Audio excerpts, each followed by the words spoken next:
ವಿನಂತಿಸಿಕೊಳ್ಳುತ್ತೇನೆ.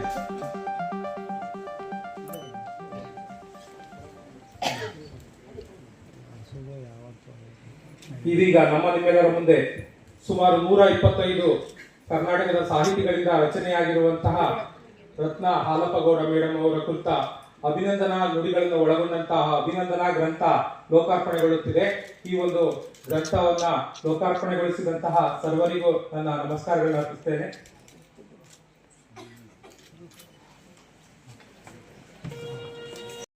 ಸಾಮಾನ್ಯವಾಗಿ ಈ ಒಬ್ಬ ವ್ಯಕ್ತಿಯ ಶ್ರೇಷ್ಠಾಬ್ದಿ ಅಥವಾ ಸಪ್ತತಿ ಅಥವಾ ಅಮೃತ ಮಹೋತ್ಸವ ಇಂತಹ ಸಂದರ್ಭಗಳಲ್ಲಿ ಈ ಒಂದು ಅಭಿನಂದನಾ ಗ್ರಂಥಗಳನ್ನು ಅವರಿಗೆ ಸಮರ್ಪಿಸೋದು ವಾಡಿಕೆ.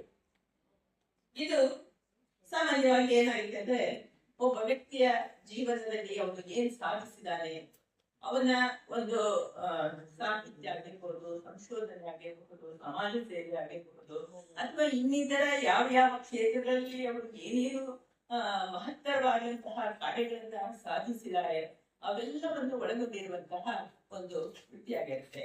ಅದೆಲ್ಲದರ ಜೊತೆಗೆ ಕೆಲವು ಪರಿಣತರ ಲೇಖನಗಳು ಹಾಗೂ ಎಂದೂ ಮರೆಯಲಾರದಂತಹ ಕೆಲವು ಛಾಯಾಚಿತ್ರಗಳು ಈ ಪುಸ್ತಕದಲ್ಲಿ ಅಡಕವಾಗಿವೆ. ಅದು ಇಂಥ ಒಂದು ಪುಸ್ತಕದ ಬಿಡುಗಡೆ, ಆ ಕೃತಿಯ ಬಗ್ಗೆ ಮಾತನಾಡುವಂತಹ ಅವಕಾಶ ನಮಗೆ ಸಿಕ್ಕಿರೋದು ತುಂಬಾ ಸಂತೋಷ. ಈ ಪುಸ್ತಕದಲ್ಲಿ ಸುಮಾರು 124 ಲೇಖನಗಳು. ಆ ಒಂದೊಂದು ಲೇಖನಗಳನ್ನು ನೋಡ್ತಾ ಹೋದಾಗೆಲ್ಲ ರತ್ನ ಹಾಲಪ್ಪಗೌಡರವರ ವ್ಯಕ್ತಿತ್ವ ಅನಾವರಣವಾಗ್ತಾ ಹೋಗುತ್ತೆ. ಎಷ್ಟು ವಿಶಾಲವಾದಂತಹ ಚಟುವಟಿಕೆಗಳಲ್ಲಿ ಮತ್ತೆ ಎಷ್ಟೆಷ್ಟು ಅಭಿನಂದನಾ ಯೋಗ್ಯವಾದಂತಹ ವಿಚಾರಗಳು ಅವರಲ್ಲಿ ತುಂಬಿ ಬಂದಿದೆ ಅನ್ನೋದನ್ನ ನಾವು ಈ ಒಂದೊಂದು ಲೇಖನಗಳಲ್ಲೂ ನೋಡಬಹುದು. ಸುಮಾರು 124 ಲೇಖನಗಳಿದೆ. ಅವರ ಅಭಿಮಾನಿಗಳು ಬರೆದಿರುವಂತಹದ್ದು, ಅದರಲ್ಲಿ ನಾನು ಕೂಡ ಒಬ್ಬಳು. ಇಲ್ಲಿ ಒಂದೊಂದು ಲೇಖನದಿಂದಲೂ ಅವರ ಕಾರ್ಯ ವೈಶಾಲ್ಯತೆಯ ಅರಿವು ನಮಗೆ ಉಂಟಾಗ್ತಾ ಹೋಗುತ್ತೆ. ಹೀಗೆ ಅವರ ಒಂದು ಸಣ್ಣ ಪರಿಚಯ ಹೇಳ್ಬೇಕು ಅಂತಂದ್ರೆ ನಮಗೆ ಎಲ್ಲರಿಗೂ ನಿಮಗೆ ಗೊತ್ತಿರೋದೇನೆ. ಅದು ನನ್ನ ಕರ್ತವ್ಯ ದೃಷ್ಟಿಯಿಂದ ಹೇಳ್ತೇನೆ. ತುಮಕೂರು ಜಿಲ್ಲೆಯ ಒಂದು ರೈತ ಕುಟುಂಬದಲ್ಲಿ ಜನಿಸಿದಂತಹ ಈ ಮಹಿಳೆ ಕರ್ನಾಟಕದಿಂದ ಕೆನಡಾದವರೆಗೂ ಕನ್ನಡದ ಸವಿಯನ್ನ, ಕನ್ನಡದ ಕಂಪನ್ನ ಹರಡ್ತಾ ಹೋಗಿದ್ದಾರೆ. ಅವರ ಹುಟ್ಟು ಹೆಸರು ರತ್ನ. ಆದರೆ ಅವರಲ್ಲಿ ಈ ನವರತ್ನಗಳ ಹವಳ, ಮುತ್ತು, ವಜ್ರ, ವೈಡೂರ್ಯ, ಗೋಮೇದಿಕ, ಮತ್ತೆ ಮರಕತ, ಮಾಣಿಕ್ಯ, ಪಚ್ಚೆ, ನೀಲ, ಈ ಎಲ್ಲ ನವರತ್ನಗಳ ಶಕ್ತಿಯು ತುಂಬಿದೆ ಅನ್ನೋದು ನಮಗೆ ಕಂಡು ಬರುತ್ತೆ. ಅಂಥ ಒಂದು ನವರತ್ನದ ಶಕ್ತಿಯನ್ನು ಹೊಂದಿರುವಂತಹ ಮಹಿಳೆ ರತ್ನ ಹಾಲಪ್ಪಗೌಡರು. ಇಷ್ಟು ಸುಮಾರು 2 ದಶಕಗಳಿಗಿಂತ ಹೆಚ್ಚು ಕೆನಡಾದಲ್ಲಿ ನೆಲೆಸಿದ್ರು ಸಹ ಅವರಲ್ಲೇ ಉಳಿಬಹುದಿತ್ತು. ಆದರೆ ಅವರನ್ನ ಕನ್ನಡದ ತಂಪು, ಕನ್ನಡದ ಮೋಹ, ಕನ್ನಡದ ಮೇಲಿನ ಪ್ರೀತಿ ಅವರನ್ನ ಭಾರತಕ್ಕೆ ಕರ್ಕೊಂಡು ಬಂದ್ಬಿಟ್ಟು ಅದರಲ್ಲೂ ಕರ್ನಾಟಕದಲ್ಲಿ ನೆಲೆಸುವಂತೆ ಅವರನ್ನ ಪ್ರಚೋದಿಸಿದ್ರು. ನುಡಿ ಬಿಟ್ಟರೆ ನಾಡು ಬಿಟ್ಟಂತೆ, ಭಾಷೆ ಹೇಳಿ ದೇಶ ಹೇಳಿಯೂ ಹೌದು ಅನ್ನುವ ಕುವೆಂಪುರವರ ಮಾತಿನಿಂದ ಅವರು ಆಕರ್ಷಿತರಾಗಿದ್ದಾರೆ ಅಂತ ನನಗನ್ಸುತ್ತೆ. ಯಾಕೆಂದ್ರೆ ಅವ್ರು ಯಾವತ್ತೂ ಕನ್ನಡವನ್ನ ಬಿಟ್ಕೊಂಡಿಲ್ಲ. ಕನ್ನಡಕ್ಕಾಗಿ ದೇಶದಲ್ಲಿ, ವಿದೇಶದಲ್ಲಿ, ಎಲ್ಲಾ ಕಡೆಯಲ್ಲಿಯೂ ಅಲ್ಲಿ ಕನ್ನಡವೇ ತಮ್ಮ ಉಸಿರು ಅಂತ ಪರಿಗಣಿಸಿ ಕೆಲಸ ಮಾಡಿದಂತಹ ರತ್ನ ಅವರು ನಿಜವಾಗಲೂ ಅಭಿನಂದನೆಗೆ ಯೋಗ್ಯರಾದಂತವರು. ಇವರು ಡಾಕ್ಟರ್ ಹಾಲಪ್ಪಗೌಡ ಅವರನ್ನ ವಿವಾಹವಾಗಿ 3 ಮಕ್ಕಳ ತಾಯಿಯಾಗಿ ಅವರೆಲ್ಲರಿಗೂ ಒಂದು ಸಾಕಷ್ಟು ವಿದ್ಯಾಭ್ಯಾಸವನ್ನು ಕೊಟ್ಟು ಅವರನ್ನ ನೆಲೆಸಿ ಅವರ ಜೀವನಕ್ಕೆ ಒಂದು ನೆಲೆಯನ್ನು ಕೊಡಿಸಿ ಆಮೇಲೆ ಕರ್ನಾಟಕಕ್ಕೆ ಬಂದು ಅಲ್ಲಿ ಸಾಹಿತ್ಯದ ಸೇವೆಯಲ್ಲಿ ತಮ್ಮನ್ನು ತಾವು ತೊಡಗಿಸಿಕೊಂಡಿದ್ದಾರೆ. ಇವರ 75-80 ವರ್ಷದ ಮೇಲಿದ್ರೂ ಕೂಡ ಅವರು ಇನ್ನೂ 25ರ ಯುವತಿಯ ಚಟುವಟಿಕೆಯನ್ನು ಅವರಲ್ಲಿ ನಾವು ಅಂತ ಚಟುವಟಿಕೆ ಅವರಲ್ಲಿ ಕಂಡು ಬರುತ್ತೆ. ಅಷ್ಟೇ ಅಲ್ಲ, ಅವರು ಬೀದರ್ನಿಂದ ಬೆಂಗಳೂರು, ಮೈಸೂರಿನಿಂದ ಮಂಗಳೂರು ಹಾಗೂ ಗಡಿನಾಡಾದಂತಹ ಕಾಸರಗೋಡು ಎಲ್ಲ ಕಡೆಯಲ್ಲಿಯೂ ಕೂಡ ಹೇಗೆ ಪಾದರಸದಂತೆ ಅವರು ಓಡಾಡ್ತಾರೋ ನನಗಂತೂ ಅರ್ಥ ಆಗಿಲ್ಲ. ಅಂತಹ ಒಂದು ವ್ಯಕ್ತಿತ್ವ ಆಕೆಯದು. ಇವರ ಹೇಳ್ಬಿಟ್ಟಿದ್ದಾರೆ, ಜಾಸ್ತಿ ತೆಗೆದಿಲ್ಲ ಅಂತ, ಆದ್ರೆ ಅದರ ಅವ್ರಿಗೆ ಜಾಸ್ತಿ ಹೇಳೋದಿಲ್ಲ. ಅವರ ಮುಖ್ಯವಾದಂತಹ ಕಾರಣಗಳನ್ನ ಹೇಳೋದಂದ್ರೆ 3 ಮುಖ್ಯ ಭಾಗಗಳಾಗಿ ಅದನ್ನ ಗಣಿಸಬಹುದು. ಸಾಹಿತ್ಯ ಕ್ಷೇತ್ರ, ಸಾಮಾಜಿಕ ಕ್ಷೇತ್ರ ಹಾಗೂ ಪತ್ರಿಕಾ ಕ್ಷೇತ್ರ ಮುಖ್ಯವಾದಂತಹದ್ದು. ಈ 3 ಕ್ಷೇತ್ರಗಳಲ್ಲಿ ಒಟ್ಟಿಗೆ ಅವರು ನಡೆಸ್ಕೊಂಡು ಹೋಗ್ತಾ ಇರುವಂತಹ ಕಾರ್ಯಗಳನ್ನ ನಡೆಸಿ ನೋಡಿದ್ರೆ ನಿಜವಾಗ್ಲೂ ಆಶ್ಚರ್ಯವಾಗುತ್ತೆ. ಕನ್ನಡ ಸಾಹಿತ್ಯ, ಅದರಲ್ಲೂ ಚುಟುಕು ಸಾಹಿತ್ಯ ಭಾರತಕ್ಕೆ ಬಂದ ಮೇಲೆ ಕರ್ನಾಟಕದಲ್ಲಿ, ಅದರಲ್ಲೂ ಮೈಸೂರಿನಲ್ಲಿ ನೆಲೆಸಿದ ಮೇಲೆ ಅವರಿಗೆ ಡಾಕ್ಟರ್ ಯುಗಾಚಾರ್ಯ, ಡಾಕ್ಟರ್ MGR ಅವರ ಮಾರ್ಗದರ್ಶನದಲ್ಲಿ ಅವರು ಕೈಗೊಂಡಿರುವಂತಹ ಕಾರ್ಯಗಳು ಅಗಣಿತವಾದಂತಹ. ಅವರ ಹೇಳೋದಾದ್ರೆ ಆಡು ಮುಖದ ಸೊಪ್ಪಿನ ಅಂತ ನೋಡಿ, ಹಾಗೆ ಈ ರತ್ನಾಹಲಪಗೌಡರ ಕ್ಷೇತ್ರಗಳು ಈ ಸಾಹಿತ್ಯ ಕ್ಷೇತ್ರ, ಸಾಮಾಜಿಕ ಕ್ಷೇತ್ರ, ಧಾರ್ಮಿಕ ಕ್ಷೇತ್ರ, ಕಲಾ ಕ್ಷೇತ್ರ ಹಾಗೂ ಸಂಗೀತ ಕ್ಷೇತ್ರ ತುಂಬಾ ಚೆನ್ನಾಗಿ ಆಗ್ತಾರೆ. ಪತ್ರಿಕಾ ಕ್ಷೇತ್ರ ಇಷ್ಟೇ ಅಲ್ಲ, ಇನ್ನೊಂದು ನಿಮಗೆ ತುಂಬಾ ಇಂಪಾರ್ಟೆಂಟ್ ವಿಷಯ ಹೇಳ್ಬೇಕು ಅಂದ್ರೆ ನಾಟಕ ಕ್ಷೇತ್ರದಲ್ಲೂ ಕೂಡ ಅವರು ಅಗ್ರಗಣ್ಯರು. ಬಡ್ಡಿ ಬಂಗಾರ ನಾಟಕ ಮಾಡಿ ಅವರು ಪ್ರೈಸ್ ತಗೊಂಡಿದ್ದಾರೆ, ನೋಡ್ಕೊಳ್ಳಿ ನೀವು ಹೇಗಿರ್ಬಹುದು ಅಂತ.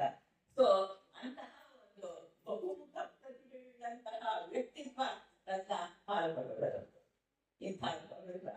ಅವ್ರ ಬಗ್ಗೆ ಬರೆದಿರುವಂತಹ ಅಭಿನಂದನಾ ಗ್ರಂಥವನ್ನು ಬಿಡುಗಡೆ ಮಾಡೋದು, ಅದರ ಬಗ್ಗೆ ಮಾತಾಡುವಂತಹ ಒಂದು ಅವಕಾಶ ನನಗೆ ಇವಾಗ ದೊರೆತಿರೋದು ತುಂಬಾ ಸಂತೋಷ ಆಗುತ್ತೆ. ಇವರ ಸಾಹಿತ್ಯ ಕ್ಷೇತ್ರದಲ್ಲಿ ಅವರ ಗರಡಿಯಲ್ಲಿ ಬೆಳೆದಂಥವರು, ಅವರ ಸಾರಥ್ಯದಲ್ಲಿ ರತ್ನ ಅವರ ಅಧ್ಯಕ್ಷತೆಯಲ್ಲಿ ಕನ್ನಡದ ತೇರು ಏನು ಮುಂದೆ ಹೋಗ್ತಾ ಇದೆ, ಅದರಲ್ಲೂ ಚುಟುಕು ಸಾಹಿತ್ಯದ ತೇರು ದಿನೇ ದಿನೇ ಪ್ರವರ್ಧಮಾನಕ್ಕೆ ಬರ್ತಾ ಇದೆ. ಇವತ್ತು ಸಾವಿರಾರು ಸಂಖ್ಯೆಯಲ್ಲಿ ಈ ಚುಟುಕು ಸಾಹಿತಿಗಳು ಹುಟ್ಕೊಂಡಿರೋದನ್ನ ನಾವು ನೋಡಬಹುದು. ಅವ್ರು ಒಬ್ಬರೇ ಆ ತೇರನ್ನ ಎಳಿಲಿಲ್ಲ, ಅವ್ರು ಇಬ್ಬರೇ ಅದನ್ನ ಎಳಿಲಿಲ್ಲ, ಅವ್ರ ಜೊತೆಗೆ ಎಲ್ಲರಿಗೂ ಕರ್ಕೊಂಡು ಬಂದ್ರು. ನೀವು ಬರೀರಿ, ನಿಮ್ಗೂ ಯೋಗ್ಯತೆ ಇದೆ, ನೀವು ಬರೆಯಬಹುದು, ನೀವು ಯಾಕೆ ಹಿಂಜರಿತೀರಾ ಅಂತ ಹೇಳಿ ಅವ್ರಿಗೆ ಪ್ರೋತ್ಸಾಹಿಸಿ ಅವ್ರನ್ನ ಮುಂದೆ ತರಬೇಕು ಅನ್ನೋದು ಅವರ ಉದ್ದೇಶ. ಈಗ ಸಮಾಜ ನಾವು ನೋಡ್ತಾ ಇದ್ದೇವೆ, ಎಲ್ಲ ನನಗೇ ಬೇಕು, ನಾನೇ ಎಲ್ಲಾ ಕಡೆನೂ ಇರಬೇಕು ಅನ್ನುವಂತಹ ಸ್ವಾರ್ಥ. ಬಟ್ ಆ ಸ್ವಾರ್ಥವನ್ನು ಬಿಟ್ಟು ಎಲ್ಲರಿಗೂ ಸಮಾನ ಅವಕಾಶವನ್ನು ಕೊಟ್ಟು ಅನೇಕ ಚುಟುಕು ಸಾಹಿತಿಗಳನ್ನ ಮುಂದೆ ತಂದಿರುವಂತಹ ಒಂದು ವಿಶೇಷತೆಯನ್ನ ನಾವು ಹಲಪಗೌಡರಲ್ಲಿ ನೋಡಬಹುದು. ಅವರಷ್ಟೇ ಅಲ್ಲ, ಅವರು ಬರೆದಿರುವಂತಹ ಕೆಲವು ಕೃತಿಗಳಲ್ಲಿ ಪ್ರಮುಖವಾದದ್ದು ಮಾತ್ರ ಹೇಳ್ತೇನೆ. ಭಾವಬಿಂದು, ಕಾವ್ಯಕಾಶಿ, ಚುಟುಕು ಕಾವೇರಿ, ಚುಟುಕು ಚಿಂತನ ಮತ್ತು ವಚನಾಮೃತ ಇವೆಲ್ಲ ಅವರ ಪ್ರಮುಖವಾದಂತಹ ಕೃತಿಗಳು. ಅಷ್ಟಲ್ಲದೆ ಅವರ ಸಂಪಾದಕತ್ವದಲ್ಲಿ ಕೂಡ ಅನೇಕ ಪುಸ್ತಕಗಳು ಹೊರಬಂದಿದೆ. ಡಾಕ್ಟರ್ ರಾಜ್ಕುಮಾರ್ ಬಗ್ಗೆ, ಡಾಕ್ಟರ್ ಪುನೀತ್ ರಾಜ್ಕುಮಾರ್ ಅವರ ಬಗ್ಗೆ ಚುಟುಕುಗಳನ್ನ ಸಂಗ್ರಹ ಮಾಡಿ ಅದನ್ನ ಮುದ್ರಿಸಿ ಅದನ್ನ ಒಂದು ಹೊರತಂದಿರುವಂತಹ ಖ್ಯಾತಿ ರತ್ನ ಅವರದು. ಇವರು ಸದ್ಯದಲ್ಲೇ ಅಧ್ಯಕ್ಷರಾದಂತಹ ಕೆಲವೇ ದಿನಗಳಲ್ಲಿ ಕನ್ನಡದ ಕೆಲವು ಸಮ್ಮೇಳನಗಳನ್ನು ನಡೆಸಿದ್ರು. ವಿಚಾರ ಸಂಕಿರಣಗಳು, ರಾಜ್ಯ ಮಟ್ಟದ ವಿಚಾರಗೋಷ್ಠಿಗಳು, ಇವುಗಳನ್ನೆಲ್ಲ ನಡೆಸೋದು ಅಂತಂದ್ರೆ ಅವರಿಗೆ ಬಹಳ ಹೆಮ್ಮೆ. ಎಲ್ಲ ಜಿಲ್ಲೆಗಳಲ್ಲೂ ಕೂಡ ಅವರ ಕೀರ್ತಿ ವ್ಯಾಪಿಸಿದೆ ಅಂತ ಹೇಳಿದ್ರೆ ತಪ್ಪಾಗಲ್ಲ. ಸದ್ಯದಲ್ಲೇ ಈ ಇವರ ಈ ಸಾಹಿತ್ಯ ಕ್ಷೇತ್ರದ ಪರಿಶ್ರಮವನ್ನು ಪರಿಗಣಿಸಿ ಅವರಿಗೆ ದೊರಕಿರುವಂತಹ ಪ್ರಶಸ್ತಿಗಳು ಒಂದಲ್ಲ ಎರಡಲ್ಲ.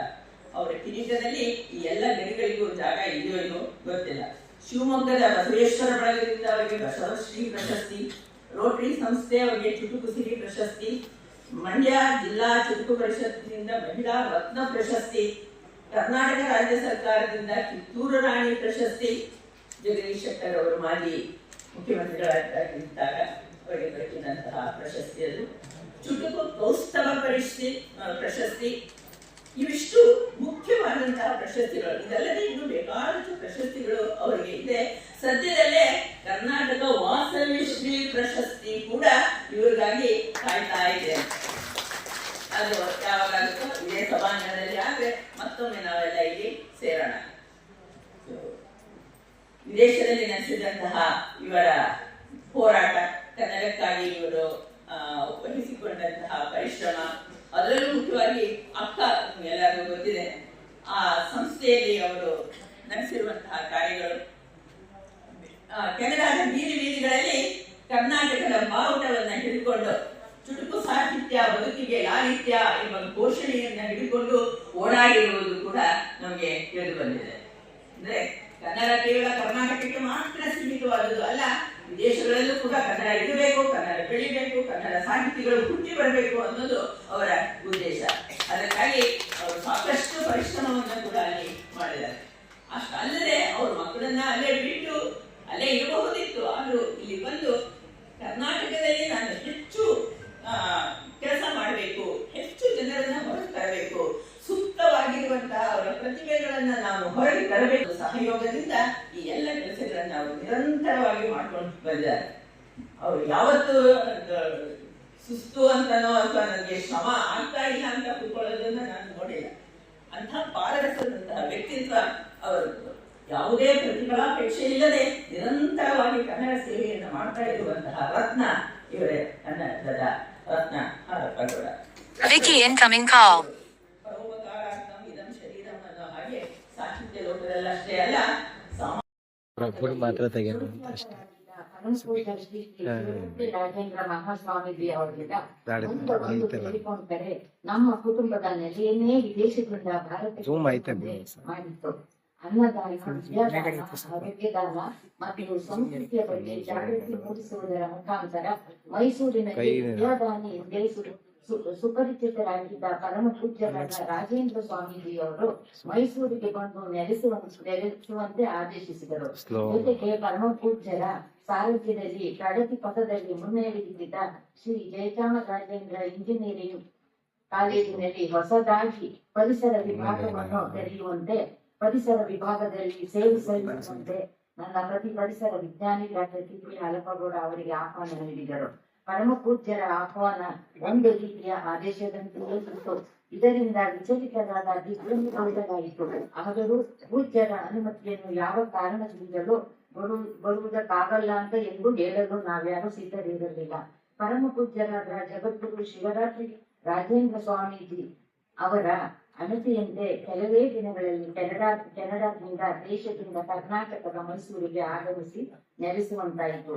ಪೂಜ್ಯರು ಜಯಚಾಮರಾಜೇಂದ್ರ ಕಾಲೇಜಿನಲ್ಲಿ ನೂತನವಾಗಿ ಪ್ರಾರಂಭಿಸಿದ ಪರಿಸರ ಇಲಾಖೆಯಲ್ಲಿ ಸೇವೆಯಲ್ಲಿ ನಿರತರಾದರು.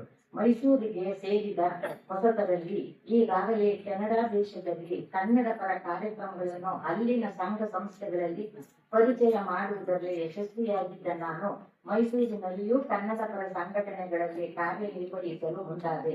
ಅನಿರೀಕ್ಷಿತವಾಗಿ ಒಮ್ಮೆ ಚುಟುಕು ಯುಗಾಚಾರ್ಯ ಖ್ಯಾತಿ ಡಾಕ್ಟರ್ ಎಂ.ಜಿ.ಆರ್. ಅರಸ್ ಅವರನ್ನು ಕನ್ನಡ ಸಾಹಿತ್ಯ ಕ್ಷೇತ್ರದ ದಿಗ್ಗಜರಾದ ವಿಶ್ರಾಂತ ಕುಲಪತಿಗಳು ಆದ ಪದ್ಮಶ್ರೀ ಡಾಕ್ಟರ್ ದೇಜಗೌ ಅವರ ಸಮಾರಂಭದಲ್ಲಿ ಪರಿಚಯವಾಯಿತು.